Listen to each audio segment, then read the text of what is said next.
On mihin meidän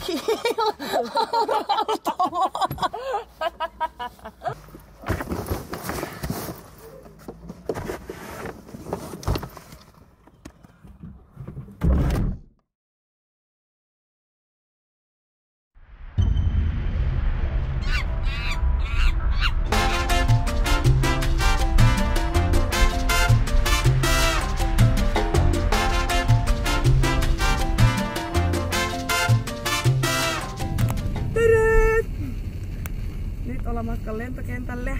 Jännittää. Mulla on vaan reppu täynnä vaatteita ja itteni ja passia. Astmalääkkeet. Ilma meinasin tarjota ainakin joku puoli vuotta.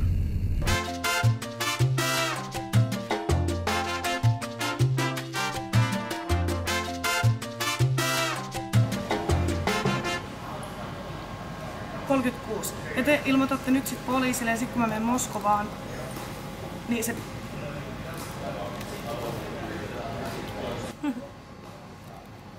Joo, kiitti. Noniin, moi. Siis mun passi on etsintäkuulutettu, koska minä idiootti olen hukannut sen joskus ja mä en ole ilmoittanut poliisille, että mä oon löytänyt sen.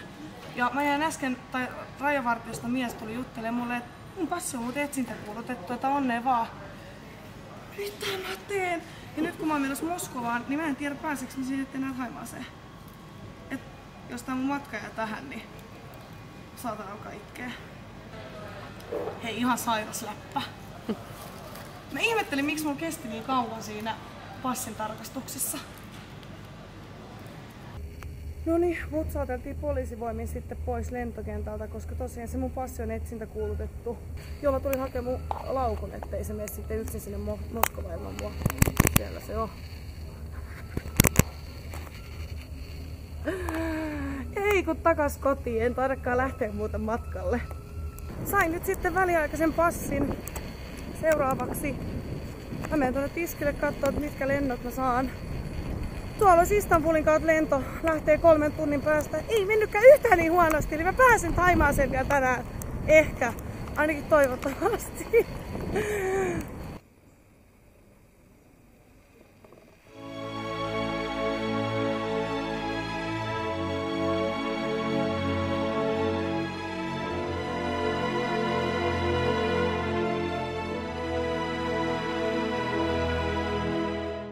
Lento on puoli tuntia myöhässä, joka tarkoittaa sitä, että mulla on puoli tuntia aikaa vaikka Istanbulin lentokentältä koneeseen, toiseen koneeseen, joka johtaa mut Bangkokiin. Ei saa nähdä, pääsenkö tälläkään kertaa perille.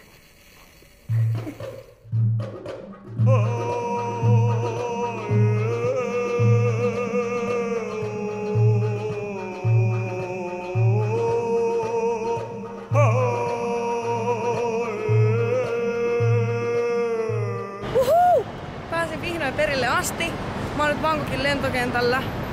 Mun akku on loppu ja mä en tiedä muista mun hotellin nimeä, niin en tiedä mitä mä seuraavaksi teen. Varmaan menen metrolla ja yritän löytää perille. Okei, mä taisin just pelastua.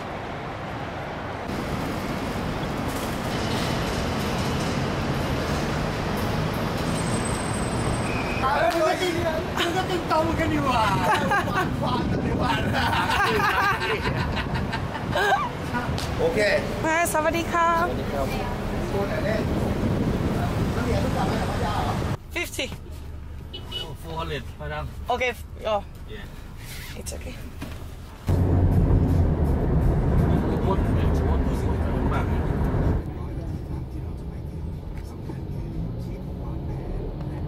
Kattokaa, mä löysin mun kaverit. Kaikki on hyvin.